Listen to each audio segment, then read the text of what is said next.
ayat di dalam Al-Quran yang menceritakan kehancuran hukuman bagi bangsa Yahudi itu ada di dalam Quran satu-satunya di surat Al-Isra ayat ke-4 sampai ke-8 dan 104. Ya, ayat ke-4 sampai ke-8 dan 104. Di ayat ke-4 sampai ayat ke-8 Allah berjanji jika Yahudi melakukan dua kerusakan akan ada dua hukuman besar bagi mereka. Nah, kalau para Allah hitung dari ayat ke-4 sampai ayat 104, itu ternyata ayat-ayat itu tersusun oleh 1443 kata. Silahkan hitung. Kata yang dimaksud adalah kalimat isim, fi'il, huruf. Jadi harus ngerti dulu mana isim, mana fi'il, mana huruf. Kalau itu tersusun dari 1443 kata itu, berarti sesuai dengan angka 2022. Pertanyaannya, kebetulan atau isyarat Qur'annya? Nah, ini perselisihan merupakan hal yang dibicarakan oleh 15 negara Eropa. Mereka mengirimkan intelijen terbaik mereka tahun 2005. Semuanya berkumpul di markas CIA, CAE. Ya, CIA bahasa orang namanya CIA. Dan bahasa Inggris mah jujurnya CIA di Langley, Virginia, Amerika Serikat. Mereka membuat rumusan yang menjadi laporan rahasia. Tapi tetap aja bocor. Buktinya saya tahu. Apa itu? Ya, in 2024 we raise new Islamic Caliphate in the world, and the Europe will become Muslim state. Ini balaganya. Gitu bahasa Inggrisnya. Ini diapalin sekian tahun sama saya. Itu gue udah mangsa gitu-gitu lah. Mereka yakin di tahun 2024 akan muncul sistem khilafah yang terbaru. Oh, berarti mereka paham hadis Rasul. Kemudian akan ada dominasi umat Islam di seluruh dunia, terutama di Eropa. Sampai mereka mengatakan Eropa akan menjadi wilayah Islam. Persis seperti apa yang disampaikan Rasulullah, bahwa kiamat tidak akan terjadi sehingga Bani Rum paling banyak di dunia dan Arab sedikit di dunia. Dan Bani Rum ini mereka akan berbondong-bondong masuk Islam. Yadkhuluna fi dinillahi fil islami afwaja, akan masuk Islam secara berbondong-bondong. Dan itu kata Rasulullah ditekan dulu umat Islam, maka mereka akan penasaran seperti apa Islam ini. Pada akhirnya tekanan yang dialami umat Islam menjadi sebab hidayah bagi mereka. Fakta sejarah ini, fakta empiris. Pasca WTC dihancurkan, umat Islam dituding teroris kan. Mereka penasaran, betul Islam itu teroris? Ternyata pasca WTC umat Islam mereka bangsa barat berbondong-bondong masuk Islam. Bahkan ada satu negara yang diprediksikan akan menjadi negara pertama yang menerapkan syariat Islam di Eropa. Dan itu negara di mana pernah ada karikatur penghinaan kepada Rasulullah SAW. Di Denmark. Sepertiga parlemen Denmark itu Muslim. Ya, Danish Muslim Party ini menang dalam pemilu dan mereka menyatakan akan memberlakukan syariat Islam. Saya nggak tahu kabarnya bagaimana sekarang, Denmark. Itu tahun 2000 berapa tuh? 2014. Nah, baik, mulai rahmat Allah. Asumsi yang berikutnya, ini dari Rasulullah SAW. Ya, bukan asumsi ya. Ini nubuah kalau dari Rasulullah. Maaf, saya keceletot. Jangan viral ya. Keceletot. Nubuah. Ya, nubuah. Nah, Rasulullah memberikan nubuah bahwa sebelum kemunculan Dajjal, itu akan ada 3 tahun tersulit bagi manusia tinggal di muka bumi, hatta bagi umat Islam. Ya, di mana di 3 tahun ini akan terjadi kekeringan. Di tahun pertama dari 3 tahun ini Allah memerintahkan langit menahan sepertiga airnya, maka sepertiga air tidak turun. Dan Allah melarang bumi untuk tidak menumbuhkan sepertiga tanamannya, maka kekeringan merajalela di mana-mana. Di tahun yang kedua Allah memerintahkan langit antah bisa sulusai matriha. Allah perintahkan langit menahan 2/3 airnya. Lalu Allah perintahkan bumi menahan 2/3 tanamannya. Maka gagal panen makin tersebar di seluruh dunia. Nah, yang di tahun ketiga Allah perintahkan pada langit untuk menahan semua airnya. Fala tuqtiru qutrtum minal minas sama. Maka tidak akan ada satu tetes pun, 1 tahun tuh nggak ada setetes hujan pun. Dan setahun itu tidak akan ada satu tanaman pun tumbuh. Kasirun minan nas yamutu bisababil ju', akan banyak manusia yang mati karena kelaparan dahsyat itu. Ya, Siti Aisyah bertanya, Aisyah kalau tidak salah bertanya, "Ya Rasulullah, fabima ya'ishu nas bidzalika zaman ya Rasulullah?" Wahai Rasulullah, lalu manusia bertahan hidup dengan apa? Rasulullah menyatakan, "Bitakbir wa tahmid wa tahlil wa tasbih." Manusia akan hidup dengan subhanallah walhamdulillah wa la ilaha illallah wallahu akbar. Ya, yakfi lahum majra'at at-ta'am. Itu akan mencukupi mereka sebagaimana makanan mencukupi, mengenyangkan mereka. Tapi artinya bukan memang dengan tasbih itu kita kenyang. Tapi Allah menurunkan berkah di mana mereka bertasbih, bertakbir, bertahmid dan tahlil. Malaikat Allah turunkan untuk melindungi mereka. Majelis taklim seperti ini. Jadi kalau mau hijrah ke majelis taklim, di situ kita akan selamat. Itu kata Rasulullah. Nah, para sekalian, itu 3 tahun. Di tahun ketiga itulah Dajjal muncul.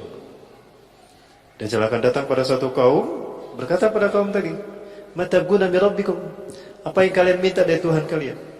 Kaum itu berkata, "Kasirun minna yamutuna bisababil ju'. Lau tastati an ta'ti 'alaina ta'aman nasjudu laka rabban lana." Banyak dari kami meninggal karena kelaparan. Jika Anda bisa memberikan makanan pada kami, kami akan sujud menyembah Anda sebagai Tuhan. Maka Dajjal berkata pada mereka, "Mana pundi-pundi makanan kalian?" Maka mereka mengeluarkan pundi-pundi makanannya. Ada yang mengeluarkan baskom, tolombong, magicom, catering, wisting. Dajjal menggerakkan tangannya di atas pundi-pundi itu, lalu mereka penuh dengan makanan. Maka sujudlah mereka kepada Dajjal, dan paling banyak itu adalah kaum wanita. Lalu datang Dajjal kepada kaum yang kekeringan. Mereka berkata kepada Dajjal, "Kami menginginkan agar Tuhan menurunkan hujan pada kami." Kata Dajjal, "Jika aku bisa menurunkan hujan, apa yang ingin kalian berikan padaku? Kami akan sujud menyembah Engkau sebagai Tuhan." Maka Dajjal mengangkat kedua tangannya, awannya dihalau, hitam awan di atas kaum itu, lalu katakan Dajjal kepada awan tadi, "Anzil ya sama' kulla matraki indak." Hai langit, turunkan semua airmu. Ngegebret hujan saat itu. Apa ngegebret bahasa Inggrisnya? Deras hujan mencurahkan. Sujudlah mereka kepada Dajjal, kebanyakan kaum wanita. Lalu Dajjal datang pada kaum yang beriman, dan Dajjal tidak mendapatkan apapun dari kaum beriman, karena mereka tahu itu Dajjal. Dan kaum beriman berlindung dari Dajjal. Maka Dajjal marah dan menjadikan negara mereka kering luar biasa. Lalu Dajjal pergi meninggalkan kaum beriman tadi. Dari jauh Dajjal menggerak-gerakkan tangannya, maka keluar segala sesuatu yang ada di bumi. Nah, itu kata Rasulullah 3 tahun sebelum kemunculan Dajjal. Artinya di 6 tahun ini, karena di fase yang kelima Dajjal sudah mati.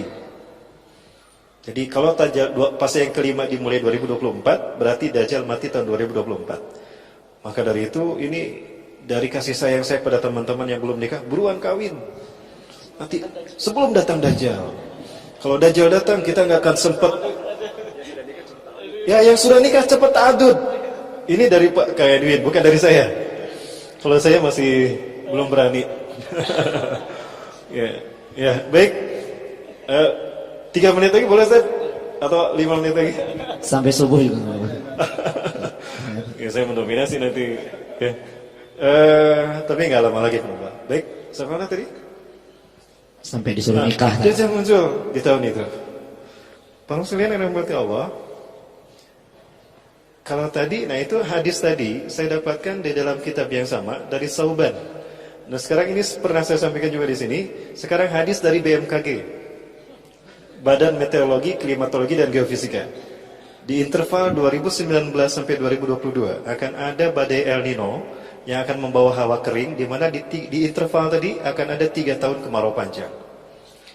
Nah, berarti secara ilmiah dan secara nakli ini bisa dibuktikan. Berarti tidak lama lagi. Kalau menurut BMKG lebih cepat, tahun depan dimulai. Jadi di saat kita pesta pemilihan presiden itu kering, berbau, ya garing. Nah, di saat itulah justru Islam akan zahir. Islam akan zahir. Ya, di mana Islam akan zahir, akan munculnya orang-orang pilihan Allah, aktor-aktor yang akan Allah munculkan. Yang pertama, Allah akan munculkan seorang pemuda yang akan mati di tangan Dajjal. Pemuda ini adalah pemuda terbaik imannya di muka bumi. Tidak ada yang lebih hebat imannya ketimbang pemuda ini. Ya, ketika Dajjal datang, kata Rasulullah, "Saya tidak Dajjal ilal Madinah." Dajjal akan datang ke Madinah. Wa huwa mani'un min dukhuliha. Tapi Dajjal terhalang memasuki Madinah. Fa inna likulli babin bawabatin Madinah lahu malakan. Karena setiap pintu gerbang dari Madinah ini dijaga oleh 2 malaikat. Bisihamihim dengan panah mereka. Rasulullah menyebutnya dengan panah, bukan dengan AK-47. Jadi yang harus kita latih panah, bukan AK-47 ya. Betul angkatnya 47? Bukan 59? Bukan 70 ya. Nah, setiap Dajjal mau masuk dipanah dia. Dajjal takut, maka dia keluar. Tinggal di bukit Jabal Habsi. Di saat itulah keluar pemuda tadi.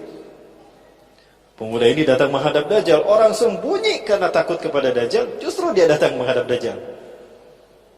Ya gulam, hal tatakid ana rabbuk? Dia ni rabbuka. Hei pemuda, kamu yakin gak aku Tuhan kamu? Yang saya tahu Tuhan gak sejelek kamu. Kamu mah jelek. Rambut kamu berkelek.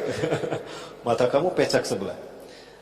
La araftu li'annaka Dajjal kama qala Rasulullah SAW. Yang aku tahu kamu Dajjal sebagaimana sabda Rasulullah. Dajjal marah. Pegang dia, digergaji dari kepala sampai ujung kaki. Lalu Dajjal berkata di tengah-tengah tubuh pemuda ini, jika aku hidupkan kembali dia, apakah kalian mengakui aku Tuhanku? Apa kalian masih ragu aku Tuhan kalian? Tidak. Dajjal menyatukan tubuh pemuda ini dan bertanya lagi setelah dihidupkan. Ya gulam, masjid tartabun aliyani rabbuka? Hai kamu masih yakin? Masih ragu kalau aku Tuhan kamu? Bahkan aku makin yakin kamu tidak Dajjal. Dibunuhlah pemuda ini dan tidak ada lagi orang yang dibunuh setelah pemuda ini oleh Dajjal. Itulah pemuda yang terbaik imannya di muka bumi. Hari ini pemuda itu sudah ada. Usianya 14 tahun. Tahun 2004 lahir pemuda ini di Gaza, dan ini keyakinan Syekh Nazir Royan.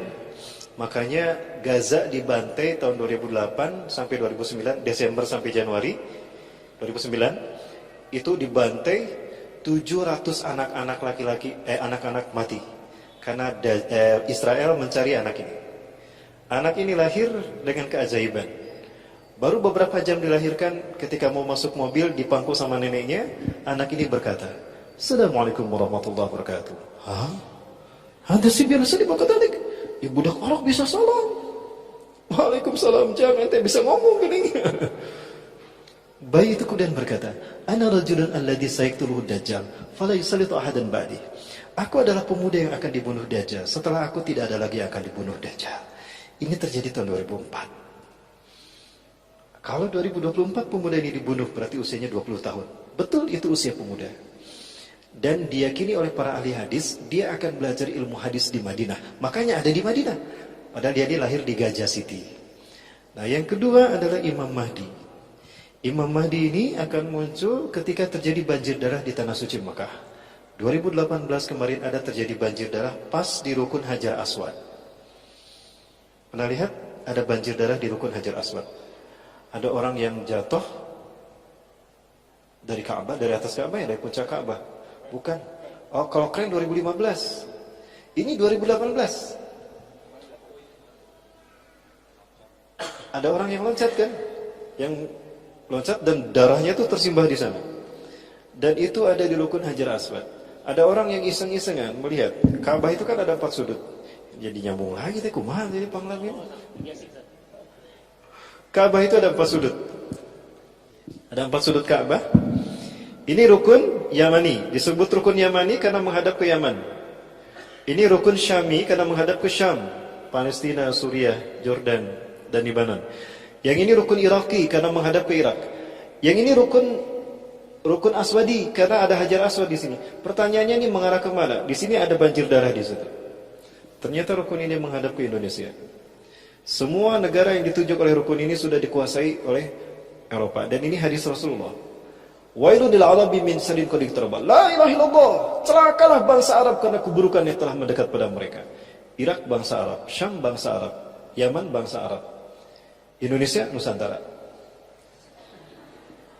Semua negara yang ditunjuk oleh sudut Ka'bah ini sudah hancur. Tinggal Indonesia. Apakah ini isyarat akan ada peluang kebangkitan Islam dari Indonesia? Itu yang dikatakan oleh 5 ulama besar. Di momentum hijrah ini, kata Rasulullah, akan ada hijrah kembali. Ini betul-betul terakhir, Ustaz. Satakunu hijratun ba'da hijratin. Akan terjadi hijrah sesudah hijrah. Wa khairu ahli al-ardi yawmaidin alladina yuhajiruna ila biladi hijrati Ibrahim. Sebaik-baik manusia di muka bumi di fase itu adalah mereka yang hijrah ke bumi hijrahnya Ibrahim. Palestina dan Suriah. Fayaqshurun nas khurujahum.